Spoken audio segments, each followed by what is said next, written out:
मुल्की सियासत पर बात करें और आपको बताएं कि इलेक्शंस कब होंगे। सदर मुमलिकत ने कानूनी टीम के साथ अहम बैठक लगा ली है। इजलास में ऐवान सदर के हुकाम और सदर के legal consultant justice retired Zahid Hussain भी शरीक हुए। ऐवान सदर के जराये के मुताबिक इजलास में वजारत कानून की राय के बाद की सूरत हाल पर मुशावरत की गई। सदर मुमलिकत आर्टिकल 48(5) के तहत अज़खुद इंतखाबात की तारीख दे सकते हैं। सदर मुमलिकत मामले पर सुप्रीम कोर्ट से राय भी मांग सकते हैं। वजारत कानून ने आम इंतखाबात की तारीख के ऐलान को इलेक्शन कमीशन का इख्तियार करार दिया था। इससे पहले चीफ इलेक्शन कमिश्नर ने इंतखाबात की तारीख पर सदर मुमलिकत से मुशावरत से इनकार कर दिया था।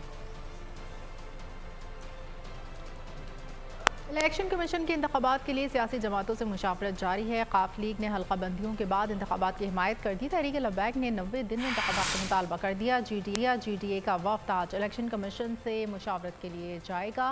मीडिया से बात करते हुए chief election commissioner Sikandar Sultan Raja का कहना था, हुकूमतें और सूबे बल्दियाती इलेक्शन कराने में संजीदा नहीं, इंतखाबी मुहिम और अखराजात की सख्त मॉनिटरिंग की जाएगी।